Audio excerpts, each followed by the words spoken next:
The neon sign flickered like a dying heartbeat, the last diner. Route 66 stretched empty in both directions, a ribbon of cracked asphalt under a sky too big for secrets. But secrets have a way of surfacing in places like this. The trucker, calloused hands gripping a chipped coffee cup, didn't expect to find the letter wedged behind the jukebox. Yellowed with age, addressed to a man who shared his last name. The first line hit like a freight train. "If you're reading this, I'm already gone." What followed was a confession, a love affair, a child never acknowledged, a fortune quietly passed to the wrong hands. The diner's walls, steeped in decades of grease and laughter, suddenly felt like a courtroom. Every scratch on the counter, every scuff on the vinyl seats, whispered evidence. Outside, the wind carried the scent of sagebrush and gasoline, the same wind that had carried his grandfather's promises away. The truth, it turned out, wasn't just in the letter. It was in the way the old cook refused to meet his eyes, in the faded photo behind the register, a woman holding a baby, her smile a mirror of his own. Some roads don't just lead to places. They lead to reckonings. And as the sun bled over the horizon, the trucker realized this wasn't a pit stop. It was an inheritance. The letter trembled in his hands as he read further, each word peeling back another layer of the past. His grandfather had been a man of contradictions, charismatic yet distant, generous yet secretive. The diner, it seemed, had been more than a roadside stop.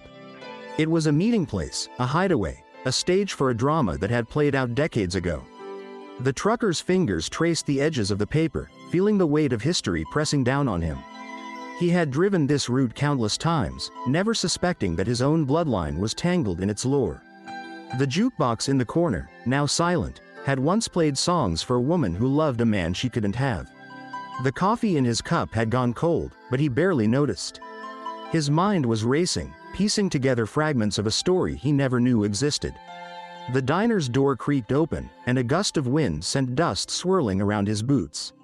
For a moment, he thought he saw a shadow move in the corner, a trick of the light, perhaps, or something more. The letter mentioned a child, a son his grandfather had never acknowledged. Was that why he felt such a strange connection to this place? The trucker's throat tightened as he considered the possibility. He had grown up without a father, raised by a mother who spoke little of the past.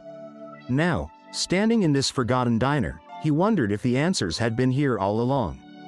The cook, an old man with a face like weathered leather, finally broke his silence. "You look like him," he muttered, nodding toward the photo behind the register. The trucker's heart skipped a beat. Was this the proof he needed? The cook's words hung in the air, heavy with unspoken meaning.